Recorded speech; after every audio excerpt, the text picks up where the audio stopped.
election year, not planning on trying to save the world and destroy it while we're going at it, right? No big changes. I figured out where the bathroom is, but I'm still getting to learn, my team, getting to know my team, the people that actually do the work. One thing that people, I think in general, sometimes assume is, there's an elections administrator. He does elections, and that's far from true. We got 52 people, permanent employees here, elections professionals. I was talking to Lynn. He's 30 years. He's been the logistics warehouse person here.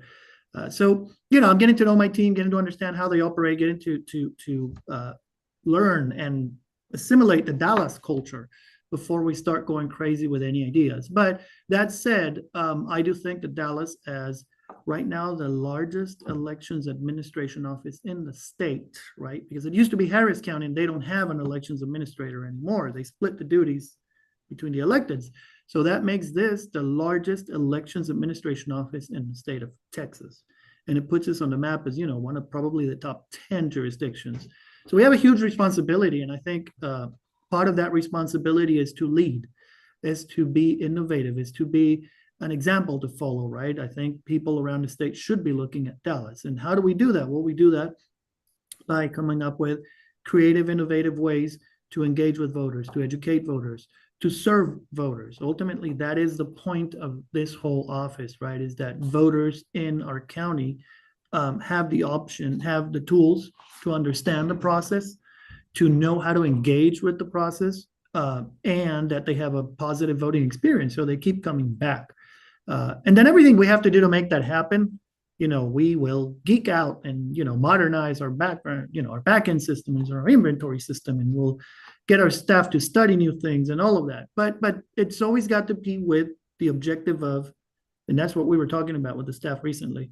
Why are we doing this? If the answer is not to make it easier, better for voters, to give voters a better experience, then that might be a priority too, right? Everything has to be driven that way. And I think that's how we're going to lead in the state of Texas. Part of what I didn't mention, when I was in Tarrant County, I was actually elected to the board of directors of the Texas Association of Elections Administrators. So there's a track record there that I bring of leadership within the community of elections that I want Dallas to take over, right? To help me boost again and say, look, we are doing good things. We're showing that things can be done the right way and an efficient way.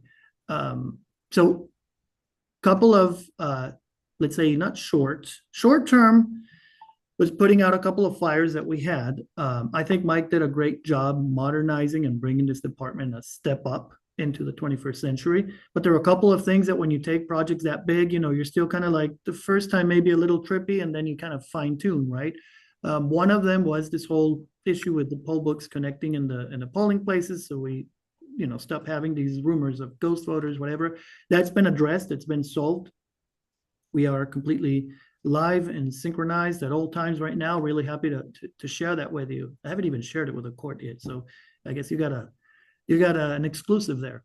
And then, the other consequence of that we heard a lot of complaints in November was payroll, right? Because if the poll books were not online, then poll workers couldn't report their time accurately. And then we had to be chasing everyone and making sure we balanced their hours and all of that. So by fixing the poll books, we've addressed that, and we think that everything's going to be timely and satisfactory. So that was kind of the short term is, hey, if we do what we've been doing and we fix these two issues, we're going to be in really good shape. And I think that's where we are right now.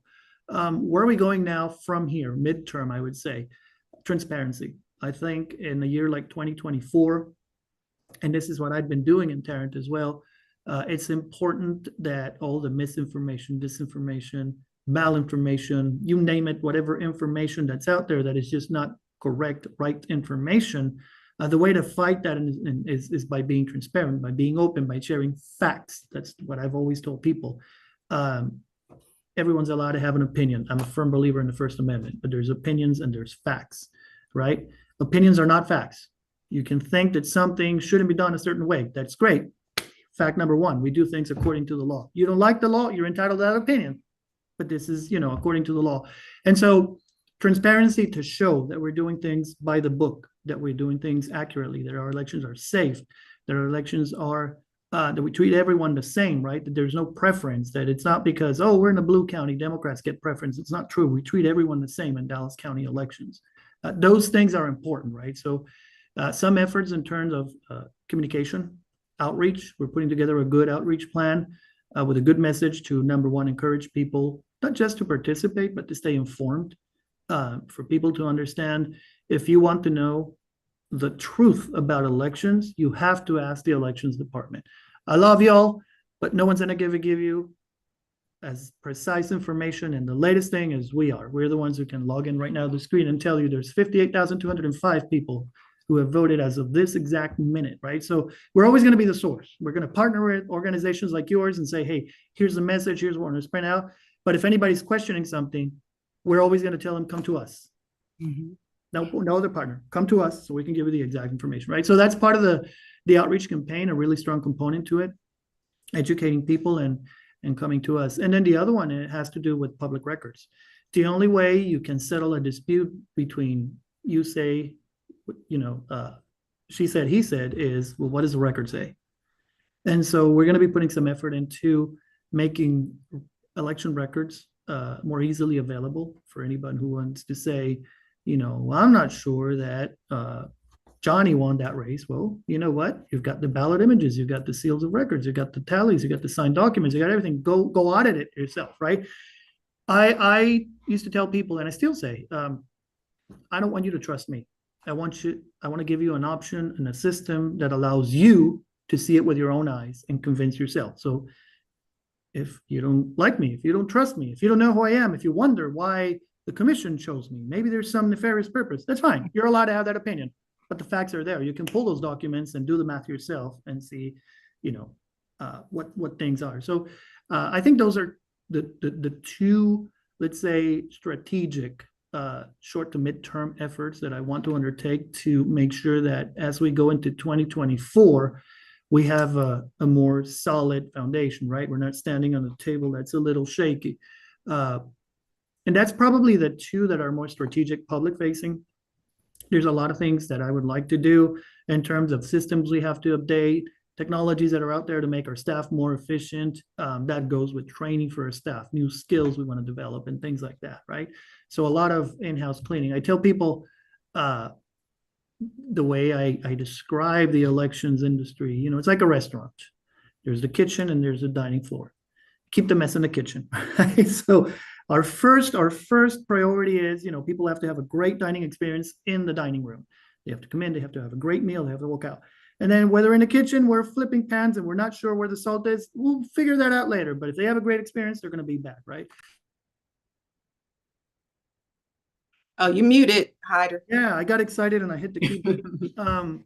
A lot of, not a lot, and I don't mean it in a bad way, right? I think these guys are doing great and they've done a lot, but there are a lot of things out there that I've seen between the job in Tarrant and here. I worked with a federal agency, the Elections Assistance Commission, and I got to travel. And I've always loved talking to elections administrators around the country. And so there are all these ideas and things that people are doing that are like, wow, we can do this too. We can step up to, right? So that's what I mean by a lot of work to do in the kitchen to keep making us better at what we do. The better we are, the better we're going to be able to serve the public.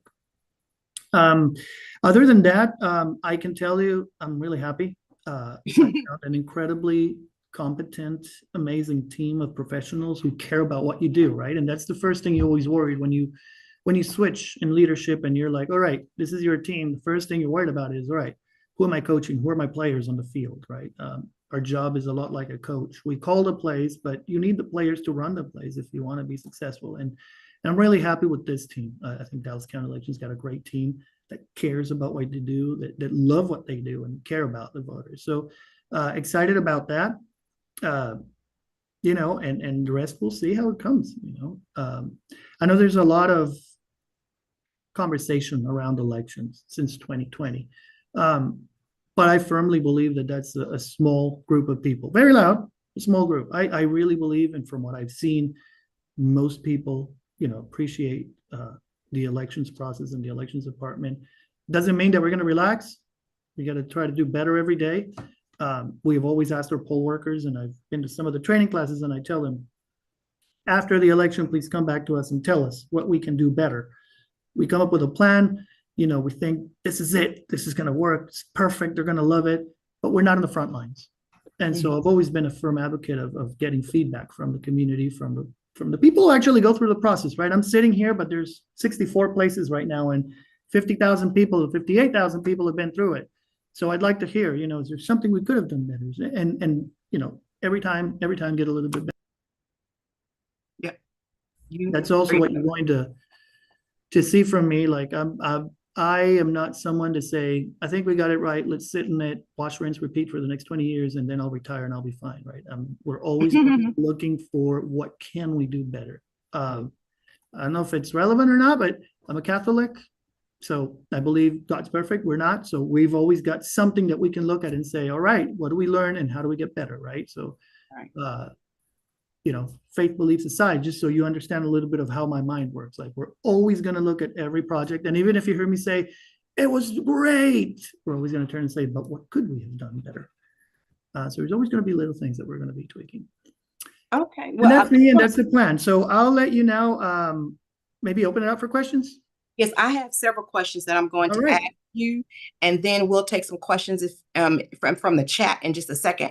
But you started talking about the early voting numbers. So share all the analytics. I want to hear about it.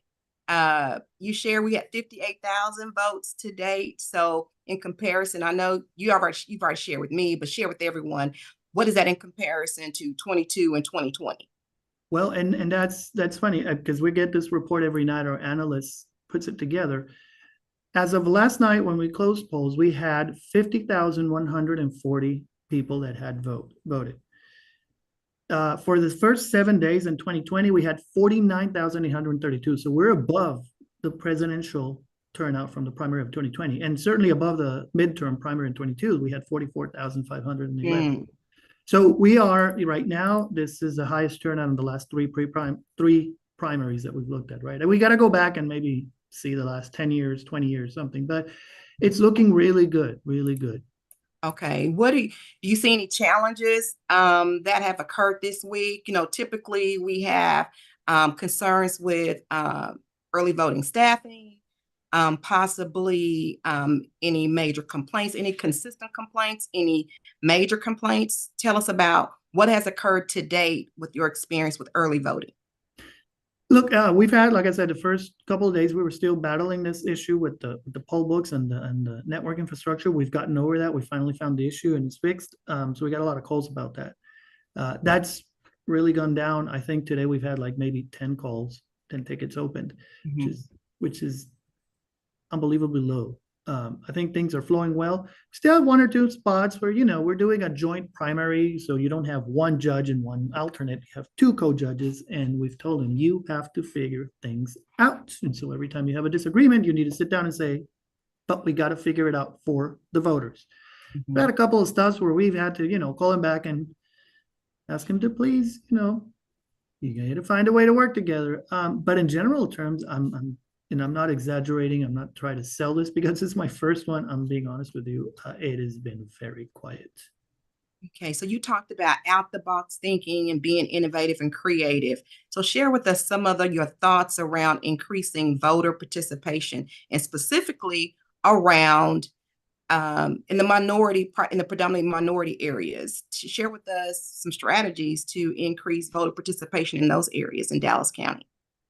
Well, I mean, I've always been my mind's always been, look, first step to address a problem is to identify it, right? You can't solve a problem if you don't know what the problem is. You can shoot arrows up the sky and hopefully, that's what they do in those old movies, right? Everybody, 1,000 arrows going up and one of those should hit that's one approach. The other one is to understand why, right? And so I'm a big believer. I'm an engineer, so numbers and maps. Where is turnout the lowest? What do these communities have in common? How much are we investing? Like really doing a thorough diagnosis of what is happening at that level. And that's kind of trying to identify patterns to hit a cause to then tackle that. The other one is the outreach plan.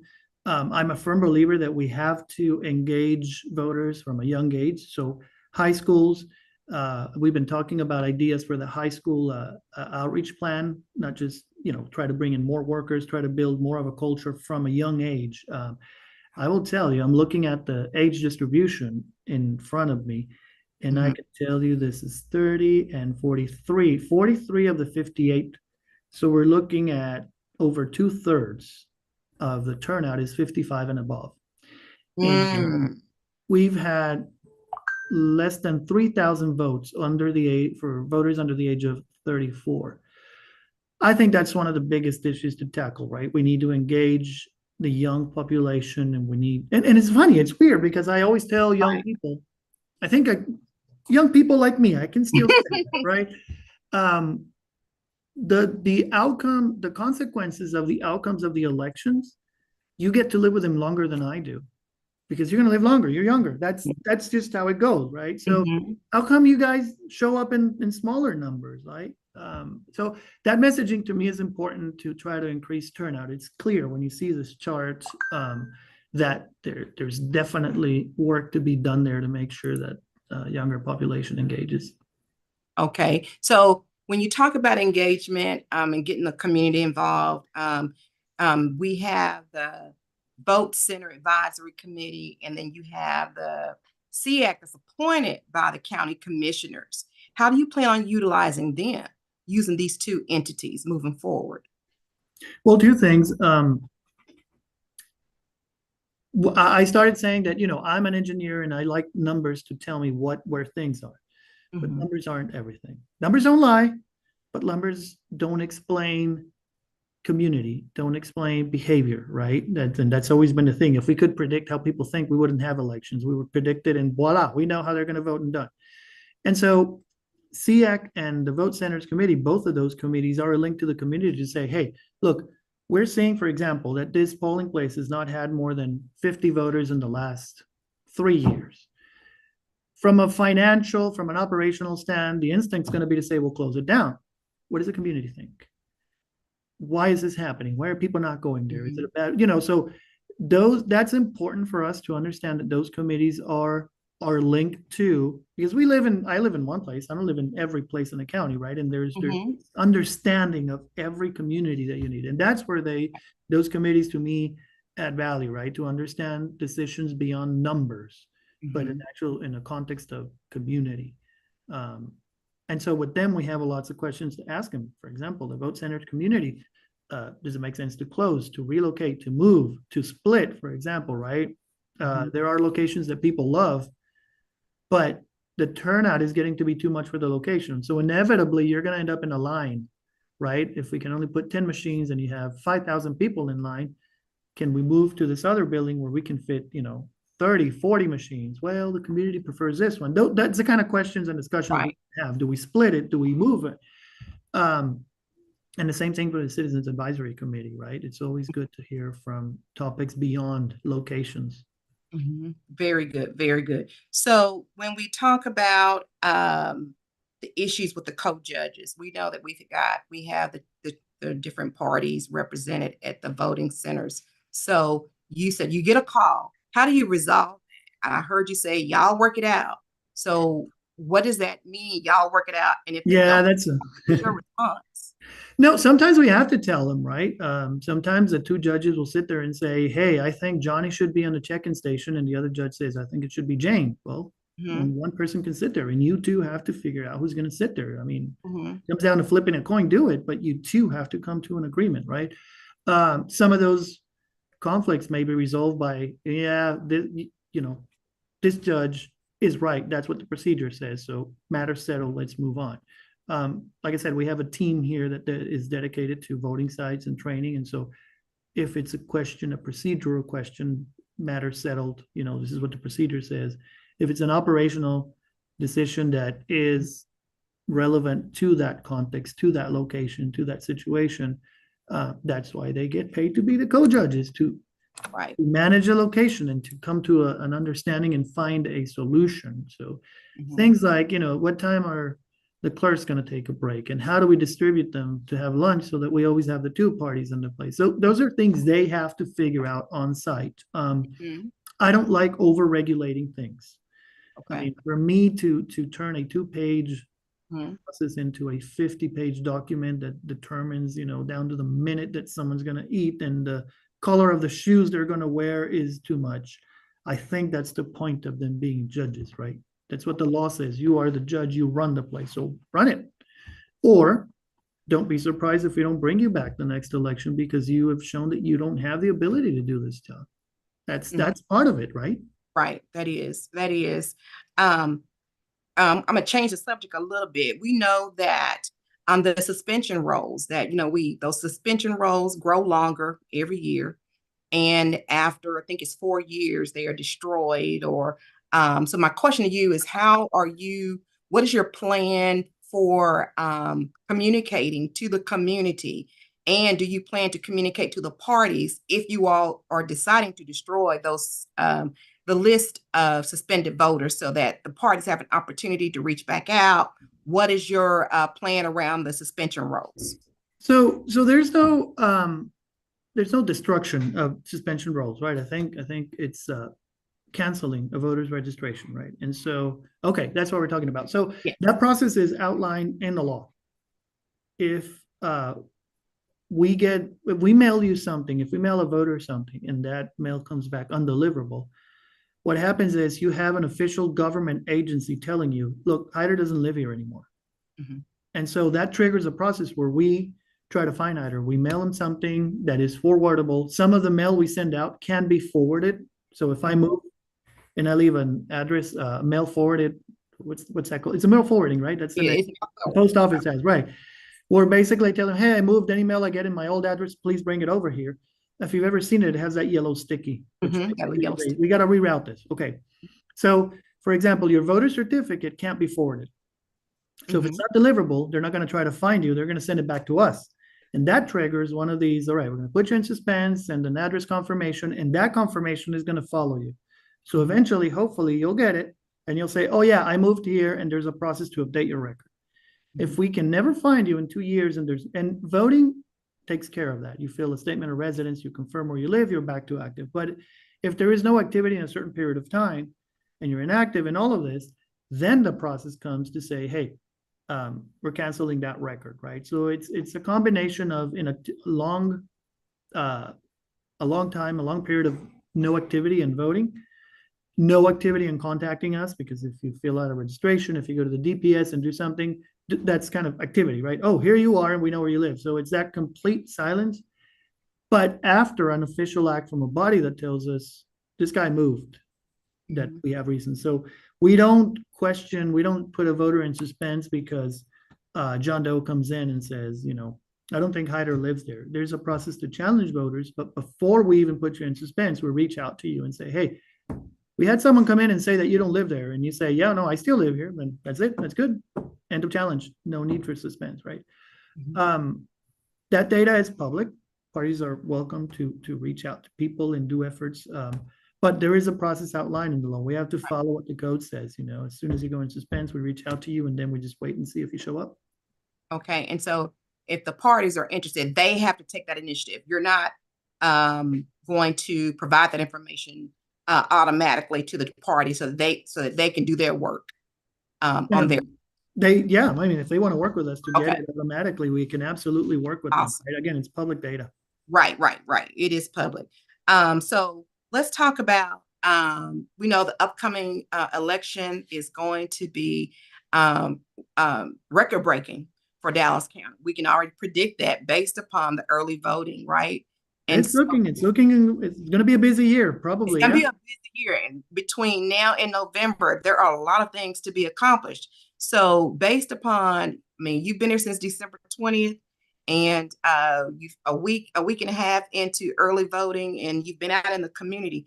What are the greatest challenges that I'll say the top 3 greatest challenges that you see with the upcoming presidential election in November? And please share with us, how do you plan to respond to those challenges? Yeah, I'm not honestly, if I take this as a realistic sample of November, we're going to have a nice year. Busy, high turnout, everything, but a nice election, right? We have a couple of spots where, again, discussions amongst co-judges or campaigns outside electioneering, right? And I tell people, hey, be passionate, but there's a limit, right? There's no need to engage in violent or physical violence or violent rhetoric, right? So just helping cool the environment so people can be passionate but tolerant if such a thing can happen. Um, I don't see any logistical issues. Like I said, this team's got this thing down to, They do. you know, They're pretty they good. are really good. They are really Um, good. but the initiatives that we're trying to put in place, hopefully making sure that they're effective. Again, the outreach plan, the messaging. We want to start a really, really nice campaign, that hopefully have some really good strategical content and messaging to kind of capture people's attention and keep it in their minds, right? So that people understand we're not voting out of spite or hate for something, but out of a vision for, hope for future, right? Always look forward kind of thing, why are you going to vote? You're going to vote to build something, not because you don't want to, you want to undo something or anything like that, right? So always positive. I think we need that mindset in everything we do. It's just positive, constructive, right? Um, but no, I don't really see any challenges other than hopefully the initiatives that we're going to put in place are as effective as we think they're going to be. And so when you talk about that dining experience, and I know you've traveled the world as you shared with us, what's missing? What's missing in the Dallas County election dining experience? What's missing? Whoa, that's a nice one. Um, I don't know, because I probably would say the things that I can tell you have a lot to do with our internal processes, right? We've got to Mm. get a better tracking system for the calls we have. We're really behind on the one we have. It's kind of very 1990s, and we're in the year 2020. The same thing with our inventory system, right? We could do better to be more efficient in keeping records. I mean, we have them, but it's not the same to write things down in a piece of paper than it is to scan a couple barcodes and have it up in the cloud. So a lot of what I can tell you will probably bore you to death, because you would think like you're working in the kitchen, and it's like, these guys are good. I'm telling you, these guys are really good. They are good. I'm telling you, I agree. I've worked with them. I've been an election judge. I'm a precinct judge. So I've worked with them for the last 10, 15 years. So I already know how good they Yeah, are. I've seen them weather through these three administrations, right. and And probably, sorry, nothing has changed. They are still passionate and still dedicated to Dallas County. So that maybe that's part of it, right? Maybe also part of it, and I've been trying to work with them on that, is keeping their morale really up, right? Because it's going to be tough times. You know that as we get closer to November, some of the chatter out there that they're going to be seeing is, oh, you guys are probably stealing the election. You're probably a bunch of crooks, and these guys are working 80, 100 hours a week so that people can vote, and then they turn around and read that. So, I'll list that probably as so that the dining room experience can stay high. I really need to keep their toes and motivated and make sure they don't weaken their arms off and just start right. caring, right? Why would I care? This guy doesn't even care. So that's Tell gonna me be about different in there. Tell me about the wait time. What has that been looking like for the early voting? No wait time at all. I think the 12 minutes was the highest wait time we had. I'm gonna open it right here And while is that in a certain area? Tell us where the longer wait times are. let's see. Let's sort it by wait time. Historical. There we go. There we go. Let's see. It's live. 14 minutes is the top one I see. Betty Warmack on February 27th. That's actually today at 8 this morning. There was Okay. a bit of a wait time when they opened in the morning. Okay. 14 minutes. What's the second one? Actually, we do have a 29-minute here Skyline branch on February 22nd at 9:30 a.m. So Yeah. bit of a wait there. We'll look at it and see. Okay. Okay. So, But in general terms, I mean, the report we've gotten is very short, versus people coming in and coming out. So, yeah, look at this data. I hadn't seen that 30-minute. That bothers me. See what happens when I do things live? I know it pulls you in. And part of the This data.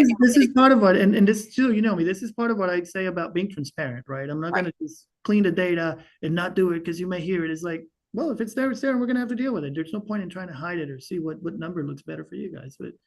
But it's been short times. We haven't had anyone say, look, we've been in line for an hour or anything. In fact, we've been asking judges, do you need more equipment, right? We got a few, couple hundred pieces left in the warehouse. We didn't even let, and they're like, nope, we're good. And part of your reporting, tell me about your reporting in the past. Mr. Scarpello reported those analytics back to the SEAC and back to the county commissioners, and it included wait time, it included technology issues.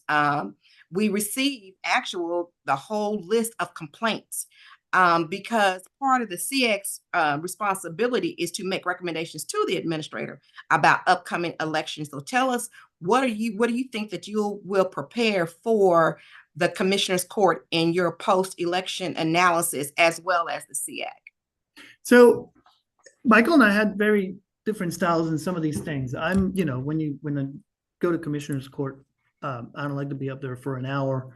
I think they need a summary of, hey, here's what happened, here's the highlights, all of that. But what I did hear from a couple of the commissioners was, we'd like to see the data where that summary comes from. So they have actually got accounts where they can log in and see what's going on live. So they can see issue by issue live as it's being reported. And I've told them, just call me if you see anything that worries you, right?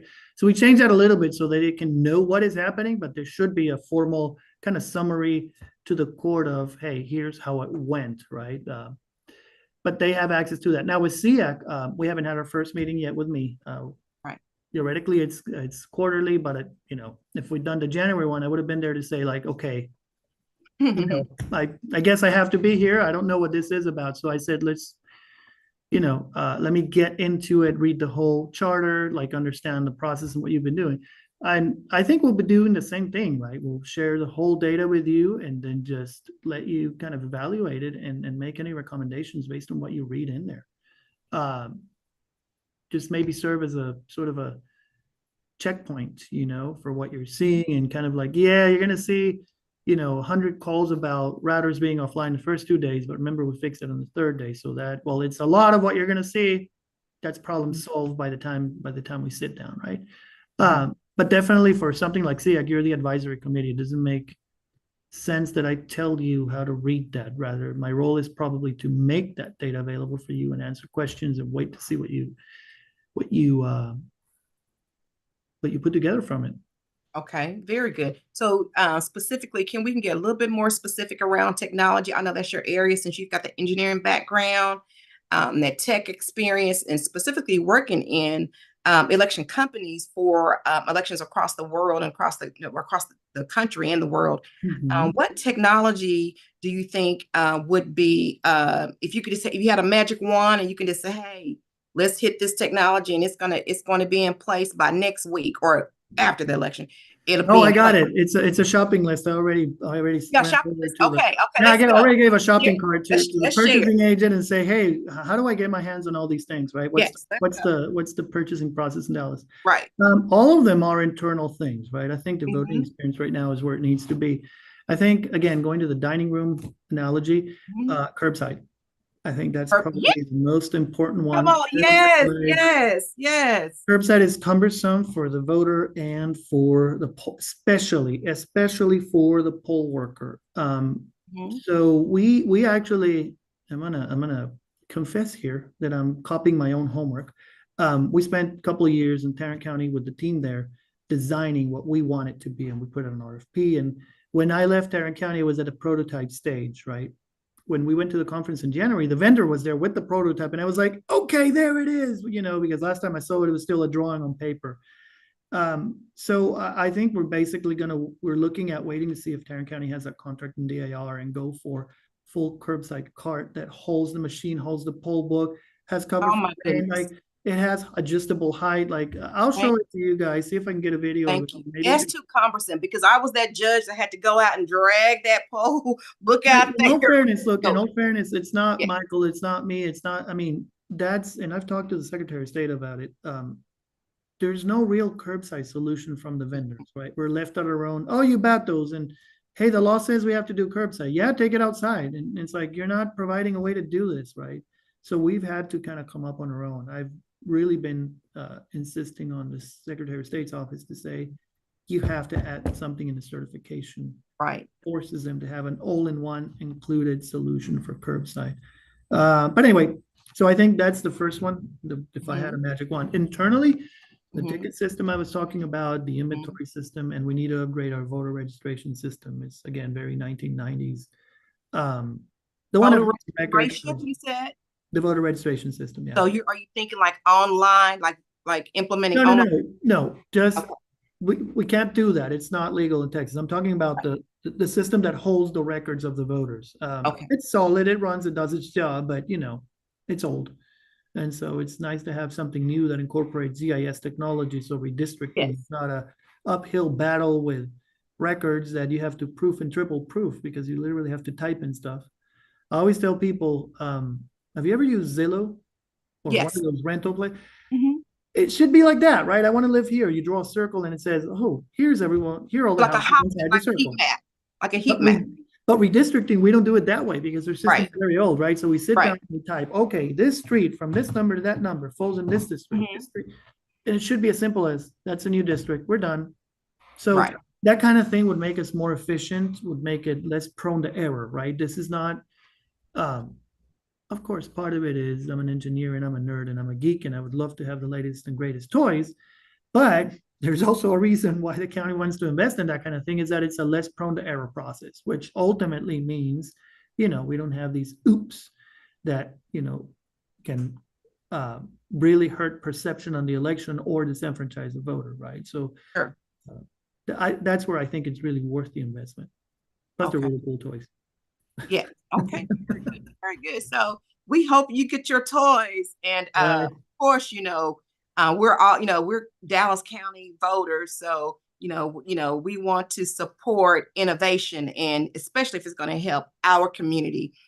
We in our communities, we know, like I said, I've been an election judge before, and it's not fun dragging Yeah. that poll book out to the curb for one person, and you take it back in, somebody comes back the next hour and it's hot or it's raining or whatever the weather conditions are. And that is very cumbersome for the election judge. So that's very thoughtful.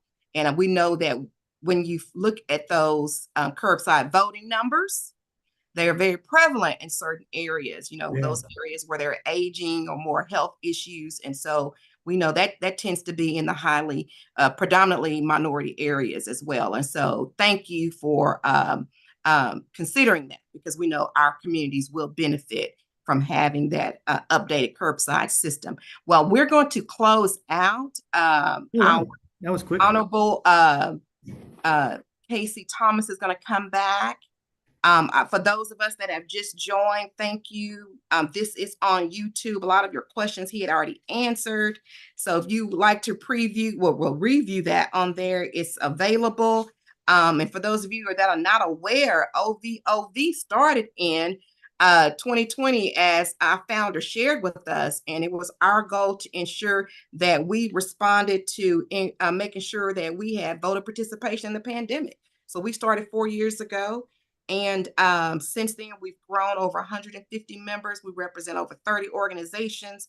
Community-based organization is our goal to educate, engage, and mobilize residents throughout Dallas-Fort Worth Metroplex and throughout the state of Texas. And so today was our monthly meeting, and our guest has been the new county administrator, Mr. Hyder Garcia. So really excited about that. Thank you for participating. Mr. Thomas, Honorable Thomas, are you ready to take it from here? I am.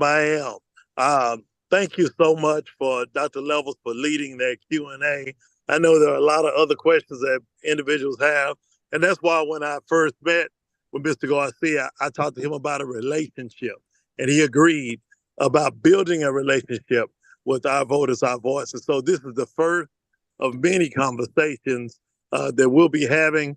We had invited him out to our first voter education forum, but he was unable to make it out. We do them every fourth Wednesday at 6:30 at 4 Oak Cliff. So just wanted to make sure you're aware of that. Everyone's aware of that. I just have one major announcement. This is Black History Month, and today at City Hall, history was made. Kim Tolbert, who is the deputy city manager, was voted by the council by a vote of 12-2 as the interim city manager.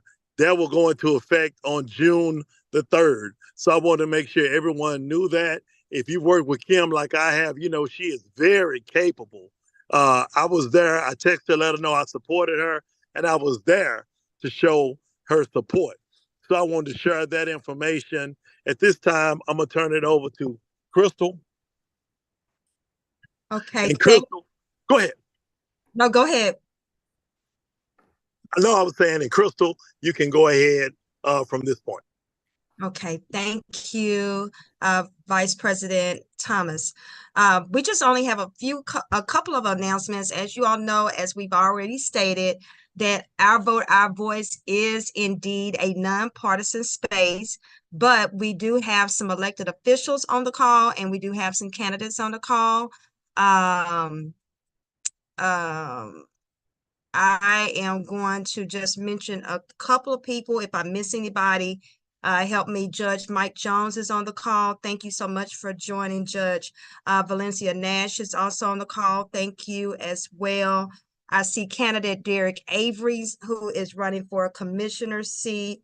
Also, of course, Miss Molly Belt is not a politician, but she is a wonderful and amazing jewel to our community. So thank you so much for being on the call. Miss Molly has the Examiner newspaper. Am I missing anybody, you all? I'm trying to look through here. Okay, sounds great. So Judge Ramiko Edwards is on the call. Judge Ramiko Edwards, thank you so much, and please forgive me. I'm so sorry. Thank you. Anybody else? Okie dokie. Thank you all. Please join our Facebook page. That is very important, because as we have other opportunities such as the one we have presented today, you will be the first to be informed. And also on our Facebook page, again, I keep reiterating that we're nonpartisan. So if you share some nonpartisan stuff, we will approve it on our page, so you can make those announcements for the community. Does anybody else have any announcements, any candidate forums, or any other community events that they would like to announce? We can accept those as long as it's nonpartisan. Yes, Mr. Jackson. I don't have any candidate forums, but I do have one announcement after, if anybody has any other candidate forums.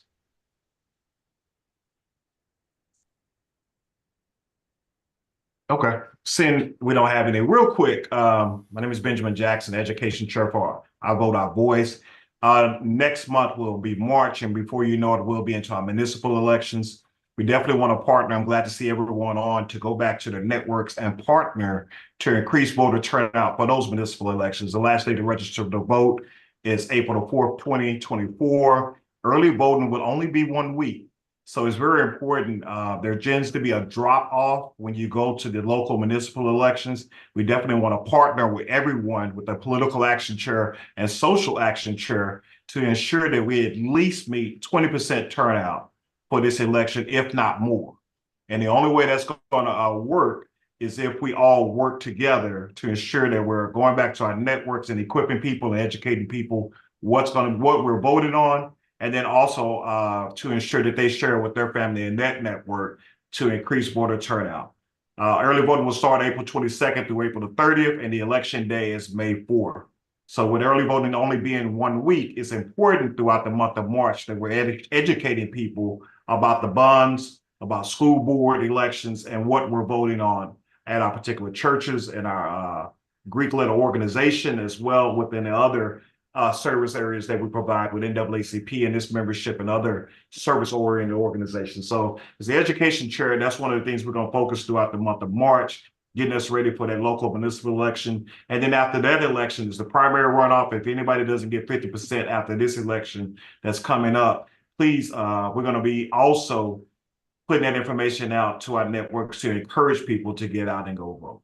So those are the things that I want to say as the education chair. We want to uplift that, and early voting ends March 1st. Continue to pump out that information on your social media platforms to encourage people. If they have not voted, please, by all means, get that taken care of before March 1st. Polls close at 7 o'clock. And as you all know, uplift that you can vote anywhere in Dallas County where you are registered. All you need is your ID and just get out and go vote. Thank you all.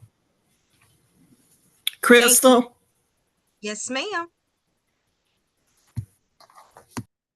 Yes, ma'am. Our voice, our votes, along with the New Hope Baptist Church Government and Political Relations Committee and the National Panhellenic Council of Dallas Incorporated, will be hosting the upcoming political forum at New Hope Baptist Church, 5002 South Central Expressway on April the 18th. So mark your calendar for that at 7 p.m. And the moderator for that will be our own Sean Reed, president of the Urban League Young Professionals. And again, the three organizations that will be coordinating that activity: Our Voice is Our Vote, New Hope Baptist Church Government and Political Relations Committee, and the National Panhellenic Council of Dallas Incorporated. Thank you. Thank you so much, Ms. Candace Wicks. So before we call, please forgive us. I definitely want to recognize the rest of our team, our leadership team. Of course, Dr. Levels and Ben Jackson handle our education and advocacy. I am the logistics chair for Our Vote, Our Voice. Candace Wicks serves on our voter registration. She's our voter registration leader. And then also Ms. Sandra Ulrich is handling our communications. She's our communications lead. Please, did I forget anybody else? And Ruben L. Griffin.